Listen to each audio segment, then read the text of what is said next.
President, Montana's national forests and public lands have been a treasured part of our state's heritage for generations. As a fifth-generation Montanan and someone who loves the outdoors, I recognize how valuable our public lands are and the importance of ensuring access for generations to come. Hunting, backpacking, and fishing are traditions that I, like many Montanans, have been thankful to pass along to my kids. I know firsthand the important role that the Land and Water Conservation Fund holds in protecting and increasing Montana's access to our public lands. And that's why, since coming to Congress, I've been actively working to secure funding for the Land and Water Conservation Fund every year. In fact, through the appropriations process this summer, Senator Susan Collins and I successfully passed an amendment to increase the funding for LWCF programs by nearly $14 million. This brought the overall funding for LWCF to $306 million and ensured that LWCF did not lose out while we work on permanent reauthorization. In Montana and throughout the country, the Land and Water Conservation Fund plays a critical role in achieving the goal of increased access. And despite the tireless efforts and the work of Senators Burr, of Collins, Ayotte, Alexander, and Gardner to move forward reauthorization, yet again today, the authorization for LWCF will expire tonight.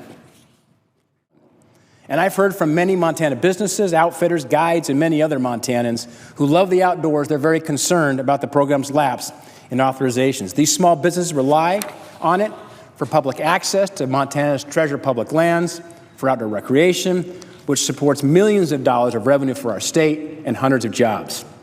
Like Eric Grove of Great Divide Cyclery in Helena, who has built his mountain bike business around the South Hills Trail System outside of Helena, was facilitated by LWCF. There are many other small businesses like Eric's in Montana, because before becoming elected to the United States Senate, before coming to Congress, I spent more than 12 years growing a technology company in Bozeman. We were able to attract top quality employees, not only because we offer good paying salaries, but also because of Montana's unparalleled quality of life. In fact, our slogan was work where you also like to play. And LWCF is a critical tool that facilitates recreation in our public lands, allowing Montana businesses to attract world-class employees, and we can't let it slip away. I'll take it back. I want to thank Senator Ayotte for the great comments and talk about your heritage as well that's been passed down in New Hampshire. And if I could think about that in this picture, that's not a selfie that was taken with a selfie stick. The reason we have that picture is we had our son along. So our son took that picture of my wife Cindy and myself and our dog Ruby. These are lands that I hiked in when I was a little boy, when my parents introduced me to the public lands of Montana, the wilderness areas. And that heritage is so important about who we are as Americans and the importance of preserving and protecting our clean water and our clean air. And I know our state's governors don't want this program to lapse either. In fact, in a letter sent yesterday from the National Governors Association, they stated that a lapse in authorization would create uncertainties for our states. We can still do the right thing. We can still reauthorize this important program. There was an appropriations bill that was passed that gave us level funding at the same level we had from last year at $306 million. It's short of where I'd like to have it. I know where Senator Ayotte would like to see it funded, but at least we held our funding consistent with where we were at last year. But the Energy Committee, through the Energy Modernization Act, had the reauthorization provisions in it. That would reauthorize the program so then we could tie it to that appropriations bill and have a $306 million funding for fiscal year 2016. So there's a lot of options on the table to get this done.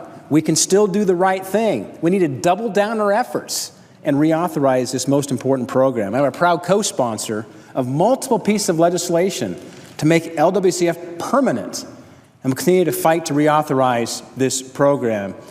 In fact, I'm the only Republican member on the Senate Energy and Resources Committee to co-sponsor Senate Bill 338. That's Senator Burr's legislation that will secure a permanent solution for LWCF. Because permanent reauthorization of LWCF is also included in the Senate Energy Policy Modernization Act, which I just talked about. It passed the committee on a large bipartisan vote. In the coming days, I think the momentum behind reauthorization is only going to grow stronger. We have evidence that here today as I'm joined by a number of my colleagues who support LWCF. And we're not going to let this conversation die. We're going to continue to fight for the permanent reauthorization of LWCF. It is a tool for public access. It's a tool to ensure that Montanans and the American people can have access to their public lands. I'm hopeful the momentum will lead the House to prioritize the reauthorization in the near future. It is vital that we permanently reauthorize the Land and Water Conservation Fund and do not allow reauthorization to lapse. We need to get this reauthorization passed and on the President's desk. I see that from North Carolina, Senator Burr, and thank you for your leadership on LWCF. Senator Burr has been truly out in front, working first just to get the temporary reauthorization here as a bridge until we get to permanent reauthorization. And I appreciate his comments, too. This is not about a land grab. This is a land solution. As Senator Burr said, it allows us, in many cases, to provide access to public lands that we currently don't have access to because it might be landlocked through private holdings. So thank you, Senator Burr. And in conclusion, I'm hopeful the momentum that we're seeing here in the United States Senate will lead the House to prioritize LWCF reauthorization in the near future. It is vital that we permanently reauthorize the Land and Water Conservation Fund and do not allow authorization to lapse. We have less than 11 hours and this program will lapse. We need to get reauthorization passed, to get on the President's desk and get this signed. Thank you, Mr. President.